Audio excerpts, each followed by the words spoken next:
Imagine a world where your money has an expiration date.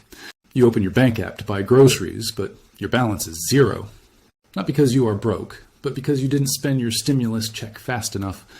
Or imagine trying to buy gas for your car, but the pump refuses to dispense fuel. A message on the screen reads, "Monthly carbon limit exceeded."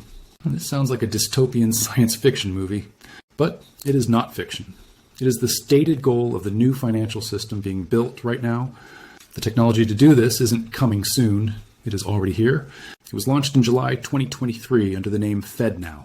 And the legal framework to force you into it was signed in March 2022. It is called Executive Order 114067. Most Americans have never heard of it. The media told you it was just about regulating crypto. They lied. Section 4 of that order directs the entire U.S. government to prioritize the development of a central bank digital currency, or CBDC. This is not digital money. You already use digital money when you swipe a debit card. This is programmable money. Current money is neutral. It doesn't care what you buy. Programmable money has rules. It has an owner, and that owner is not you.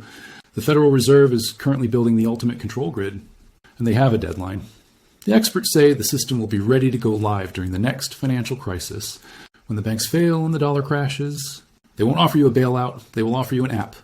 Download this to access your funds, they will say. And the moment you click accept, you have walked into the prison. In this documentary, we are going to expose the mechanism of the trap. We will look at the test runs in Nigeria and China to see exactly how they will use it against you. And we will show you the only way to opt out before the cage door locks. To understand how they will trap you, you first have to understand the bait. You cannot simply ban cash overnight. The people would revolt.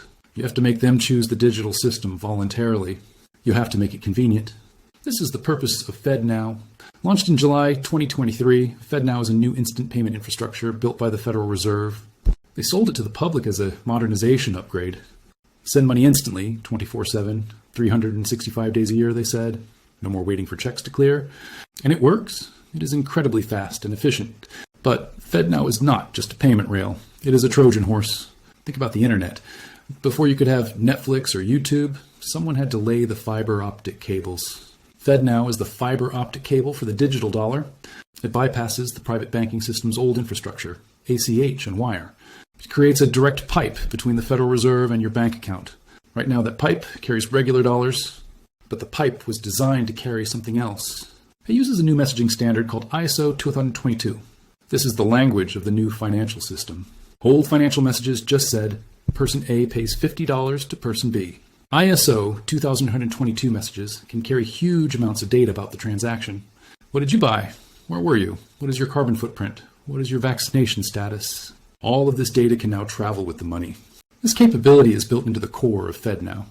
They aren't using it yet. That would scare you. They're waiting for the crisis. Remember the stimulus checks during COVID? It took weeks to mail out millions of paper checks. In the next crisis, likely the 2026 crash we predicted, they will say, we need to get relief money to the people instantly to stop the collapse. We can't wait for mail. We can't trust the private banks. Sign up for the FedNow wallet app, and the $2,000 will be in your account in 5 seconds. Millions of desperate people will sign up. They will choose convenience over freedom. And once the majority is on the system, the trap snaps shut. But FedNow is just the gun. To force you to use it, they need a trigger. They need a crisis so severe that you will beg for the digital solution. And they have already rehearsed it. It's called Cyber Polygon. This was a simulation run by the World Economic Forum to prepare for a cyber pandemic. The scenario, a massive cyber attack on the global banking system that wipes out account balances and shuts down ATMs. Imagine waking up tomorrow and your bank app says, connection error. You go to the bank and the doors are locked. This is the moment they activate the bail-in laws. Most Americans think their deposits are insured. They think the money in the bank belongs to them. You are wrong. Since the Dodd-Frank Act of 2010, your deposit is legally classified as an unsecured loan to the bank. You are not a depositor, you are a creditor, and when the bank fails, you are the last person to get paid. This isn't a theory. They did it in Cyprus in 2013. They seized 47.5% of deposits over 100,000 euros to save the bank. In the next crisis, the 2026 crash, they won't use taxpayer money for a bailout. They will use your money for a bail-in. Your checking account will be frozen. But then, a miracle solution will appear. The Fed will say, we can't restore your old bank account. That money is gone. But we can give you brand new Fed coins right now. Just download the app, verify your digital ID, and your funds are restored. Hungry, scared people will click yes. And just like that, the banking system is nationalized and the cash economy is dead. While the engineers built the technology, the lawyers built the cage. On March 9, 2022, President Biden signed Executive Order 1.067, titled Ensuring Responsible Development of Digital Assets. It sounds boring and bureaucratic. It was designed to be ignored. But if you read the fine print, it is a declaration of war on financial privacy. Section 4 of the order directs the Treasury, the Attorney General, and the Federal Reserve to produce a report on the future of money. It explicitly prioritizes the development of a United States CBDC. It states that the new system must advance financial inclusion and climate goals. What does climate goals have to do with your checking account? Everything. This is the backdoor for carbon rationing. If the money is programmable, the government can program it to restrict purchases that they deem harmful. The order also calls for financial inclusion. This is code for bringing every single human being into the digital surveillance net.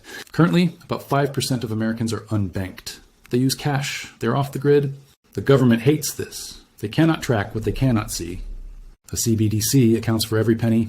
The Federal Reserve becomes the counterparty to every transaction. If you buy a coffee, the Fed knows. If you donate to a political cause they dislike, the Fed knows. If you buy ammunition, the Fed knows. Privacy is not just a luxury. It is the line between a citizen and a subject. And Order 1.067 erases that line. The framework is legal. The technology is ready. All they need now is a reason to use it. The legal trap is set. The digital rails are laid. But there is still one massive obstacle standing in their way. Paper cash. As long as you can hold physical money in your hand, you are free. Cash is the only form of payment that does not require a middleman. It doesn't need electricity. It doesn't need the internet. It doesn't need permission. This makes it the enemy of the surveillance state. They cannot force you into a digital prison if you have a physical key to the outside world. So, before they launch the CBDC, they must destroy the utility of cash. They call this the war on cash. It doesn't happen all at once. It happens by 1,000 cuts. First, they make it inconvenient. Have you noticed how many bank branches are closing? Have you noticed that ATMs are disappearing? This is not an accident, it is friction. They want to make getting your own money feel like a chore. Second, they make it suspicious. Under the Bank Secrecy Act, withdrawing your own money is treated as a potential crime. Try to withdraw $5,000 cash from your bank today. They will ask you why you need it. They will treat you like a drug dealer. They will file a suspicious activity report, SAR, to the government without telling you. They are training society to view cash as dirty. And finally, they will use artificial scarcity. Remember the national coin shortage signs during the pandemic? That was a psychological operation. There was no shortage of metal. There was a shortage of circulation. They want you to get used to a world where physical tokens don't exist.